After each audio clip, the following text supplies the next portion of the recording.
Bonjour à tous et bienvenue dans Management Perso TV. Aujourd'hui, j'aimerais aborder un sujet très riche et qui demande beaucoup de réflexion. Je voudrais faire partager avec vous le fruit de mes propres recherches et de mes propres réflexions sur le sujet. Le sujet que j'aborde aujourd'hui, c'est la mort.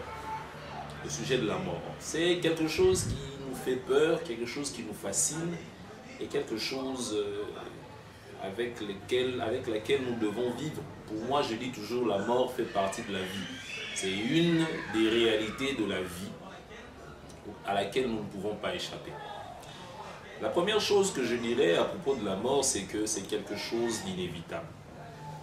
Il y a très peu parmi nous qui veulent comprendre ça.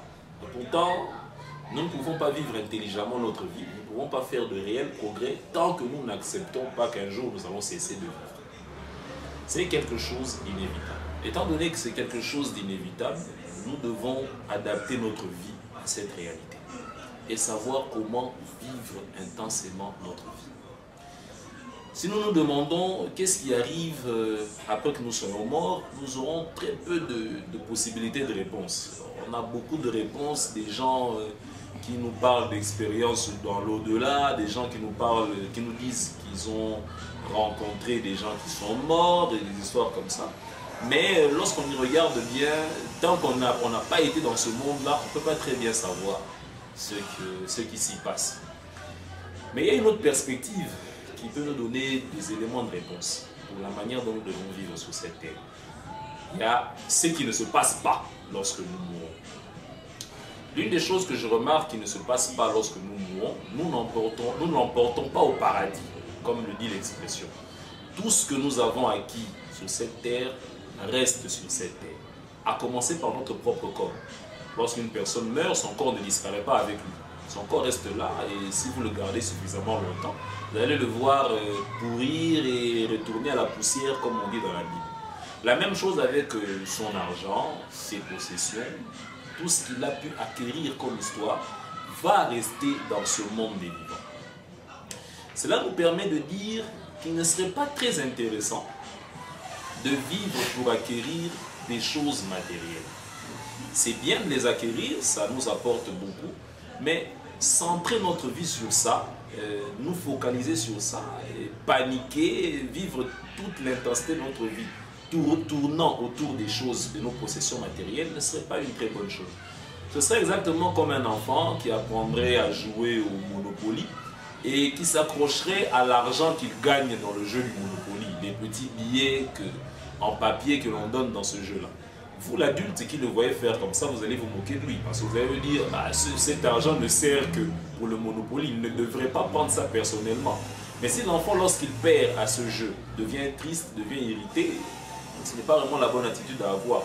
Vous, l'adulte, vous comprenez ça, vous jouez. Même si vous vous appauvrissez et que vous vous ruinez en jouant au Monopoly, vous savez que c'est une ruine due au jeu. Et dès que le jeu se termine, la vie normale continue.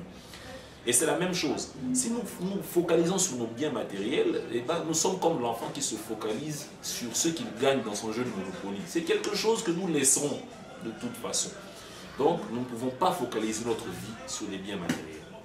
Il y a autre chose que nous devons voir. Et la seule chose qui apparemment, puisque moi non plus, je ne suis pas encore mort, donc je ne saurais pas vous dire exactement ce qu'on emporte après notre mort. Si nous devons emporter quelque chose, c'est quelque chose de non matériel. Et nous allons exploiter un peu une réflexion dans ce sens-là. La première chose, en fait, nous avons deux options si nous mourons. Soit plus rien n'existe, nous cessons d'exister, nous disparaissons, bye bye Francine Makanzu, la vie s'arrête là et c'est terminé, le monde continue, moi je m'arrête là. Il n'y a plus rien qui existe. Ou il y a une deuxième possibilité, c'est que je continue à exister d'une manière ou d'une autre. Alors, quelles sont les informations ou quelles sont les leçons que je tire de chaque possibilité? Prenons la première possibilité qui dit que tout s'arrête. Là, il n'y a pas grand-chose à dire, si ce n'est que puisque tout s'arrête, de vivre le moment présent le plus intensément possible. C'est la seule alternative que nous avons si la vie doit s'arrêter comme ça, tout d'un coup. Donc, nous vivons le moment présent avec le plus d'intensité possible. Nous focalisons dessus et nous restons concentrés dessus parce qu'après cela, il n'y a plus rien qui existe. La deuxième possibilité, c'est que notre esprit continue de vivre.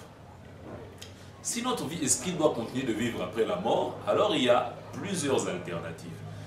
D'abord, je vous rappelle que là où nous allons nous retrouver, nous aurons laissé tout ce qui était matériel. Alors, ce serait quand même dommage, si nous avions concentré notre vie sur les choses matérielles, de nous retrouver dans un univers où ça n'a plus aucune importance. Exactement comme lorsque notre jeu de Monopoly se termine et que nous devons continuer la vie normale. Même si nous étions devenus millionnaires pendant le jeu de Monopoly, si nous nous retrouvons dans notre vie normale où nous gagnons à peu près 2000 $ par an, eh ben, notre million gagné au Monopoly ne nous aura servi à pas grand-chose. Si ce n'est à vivre un jeu intéressant où on s'est bien marré. Donc, maintenant que nous sommes dans la deuxième possibilité où notre conscience continue, il y a aussi plusieurs sous-possibilités dedans. J'aimerais d'abord apporter une précision. Je ne voudrais pas entrer dans le domaine de la religion. Je laisse ça aux spécialistes de ce domaine-là, aux théologiens, je ne sais pas, aux astrologues et à tout ce genre de personnes. Moi, je fais seulement une réflexion la plus scientifique, la plus objective possible. Et je laisse à tout le monde de discuter le fruit de mes réflexions. Alors, je disais, si notre conscience continue à exister, il y a plusieurs possibilités qui sont là. La première possibilité, c'est que notre conscience est comme gelée dans une position. Dans la position où, par exemple, nous nous trouvions lorsque nous sommes morts. Je ne sais pas, vous vous retrouvez avec une harpe en train de chanter les louanges de Dieu et vous ne faites plus rien d'autre. Vous êtes gelé dans une position.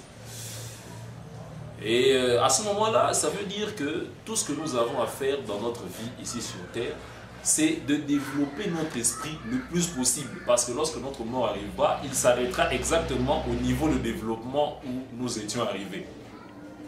C'est une possibilité aussi. Alors, nous devons nourrir notre esprit avec le plus de choses possibles parce que c'est ce que nous emporterons dans l'état où nous allons être réfrigérés.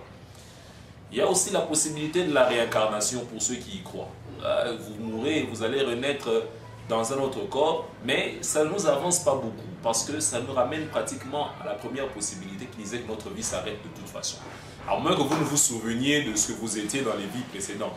Et à ce moment-là, vous acquérirez dans cette vie où vous êtes toutes les expériences que vous avez vécues dans votre esprit dans les vies précédentes. Ce qui nous ramène à dire que nous devons simplement développer notre conscience le plus possible. Et la troisième possibilité que nous avons, c'est que non seulement notre conscience continue à vivre après la mort, mais que nous sommes aussi capables de faire des choses après la mort. Ce qui veut dire que les choses que nous faisions avant de mourir, qui développaient notre esprit, nous pouvons faire de nouvelles choses pour développer notre esprit après la mort. Voilà un peu le niveau où j'en suis avec mes réflexions. Ce qui nous amène à dire que pour vivre de la manière la plus intelligente possible notre vie, étant donné que nous ne savons pas où nous allons être si un jour nous mourrons, il y a plusieurs choses que nous pouvons faire. La première chose, c'est de vivre avec intensité le moment présent. Lorsque vous êtes dans le moment présent, ne pensez pas à ce qui est déjà passé, parce que c'est passé, vous êtes en train de perdre votre temps, parce que bientôt, tic-tac, tic-tac, tic-tac, tic-tac, la vie va s'arrêter. Ou bien, la vie telle que vous la connaissez va s'arrêter. Si vous êtes en train, comme moi, de faire une vidéo, eh ben, vous devez entièrement être plongé dans votre vidéo, parce que c'est une expérience que vous ne referez peut-être plus. Ce que je suis en train de raconter, je ne le raconterai peut-être plus, en tout cas pas de la manière dont je suis en train de le faire maintenant. C'est une expérience unique que vous êtes en train de vivre, quelle qu'elle soit. Autant mieux la vivre la plus intensément possible parce qu'après ce sera terminé. La deuxième chose, la plus intelligente à faire, c'est de développer votre conscience, de développer votre esprit, de développer vos talents. Parce que dans le monde physique, à un moment donné, vous n'aurez plus à utiliser certains d'entre eux. Mais il y en a d'autres, à un moment donné, que vous utiliserez, que vous continuerez peut-être à utiliser. Donc, cela nous donne des perspectives et cela nous donne aussi des pièges à éviter. Je vous ai dit, le premier piège, c'est de vivre dans le passé ou de vivre dans l'avenir alors que vous n'y êtes pas encore. Le seul moment que vous contrôlez, c'est le moment présent. Vivez maintenant. Faites ce que vous devez faire maintenant.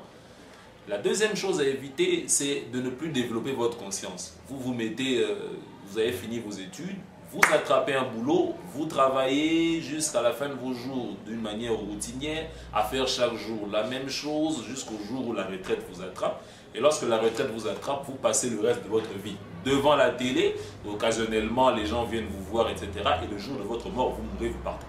Ce n'est pas une manière très, disons, économique de vivre la vie, de vivre quelque chose qui va s'arrêter un jour. La seule manière de bien vivre quelque chose qui va s'arrêter, eh ben, c'est de la vivre intensément. Je reviens à mon exemple du Monopoly. Lorsque vous jouez à votre Monopoly, vous savez que cette expérience-là va s'arrêter dans une minute ou une autre. Tout ce que vous devez faire, c'est de vivre intensément votre Monopoly, de jouer comme vous pouvez le faire. C'est la même chose avec la vie. Donnez-vous la possibilité de faire croître votre propre conscience. Regardez la réalité de votre vie en face et développez-vous. C'est ce que je peux vous dire de faire. C'est la chose la plus sage que vous pouvez faire. Développez-vous dans tous les domaines. Développez.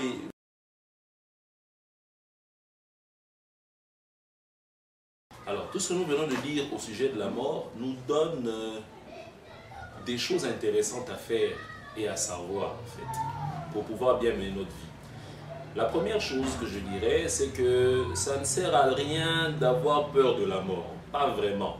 Pourquoi? Parce que, regardons-la avec perspective. Je ne sais pas si vous connaissez la statistique, mais il paraît qu'il y a à peu près 150 000 personnes qui meurent chaque jour sur cette terre. Ce qui est un fait plutôt banal. Donc ça veut dire que quand quelqu'un meurt, eh ben, hein, c'est 1 sur 150 000 qui va mourir et la vie va continuer. Peut-être que vous faites partie d'ailleurs des 150 000 personnes qui mourront aujourd'hui. Donc vous devez vous attendre à ça.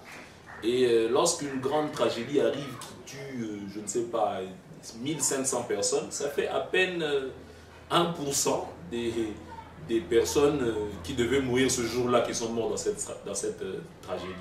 Donc, à regarder avec perspective, il n'y a vraiment pas de quoi en avoir peur. Surtout si c'est quelque chose qui vous arrivera de toute façon. Autant mieux la regarder en face et vivre sa vie. La deuxième chose, c'est que nous devons vivre intensément le moment présent. Nous devons être présents et vivre. La troisième chose, c'est que nous ne devons pas nous attacher aux choses matérielles, étant donné que nous les laisserons ici et que nous allons continuer peut-être à vivre autrement. Au contraire, nous devons nous attacher plutôt aux choses, disons, spirituelles. Alors, si vous n'aimez pas le mot spirituel, disons, nous devons vivre les choses de notre propre conscience, parce que c'est la seule chose que nous sommes susceptibles d'emmener là où nous allons. Les choses matérielles ne sont que des moyens pour nous aider à développer notre propre conscience. Mais ce ne sont pas des choses sur lesquelles nous devons nous baser pour mener notre vie. La quatrième chose, c'est que nous devons développer cette conscience. Alors, donc, nous développons notre conscience et nous acquérons le plus d'expérience possible. Nous utilisons notre esprit avec le plus d'intensité possible. Nous faisons le plus d'expériences spirituelles possible, l'expérience de conscience possible, parce que c'est la seule chose que nous sommes susceptibles d'emmener si nous arrivons de mourir un jour. Voilà, donc voilà un peu le flux de réflexion que j'ai fait sur la mort. Et j'espère qu'à partir de là, vous allez approfondir le sujet et savoir exactement comment vous devez prendre votre vie. Ce que moi je dirais pour terminer, c'est que vivez votre vie intensément, comme je l'ai dit dans les autres vidéos, et nous nous verrons pour la prochaine.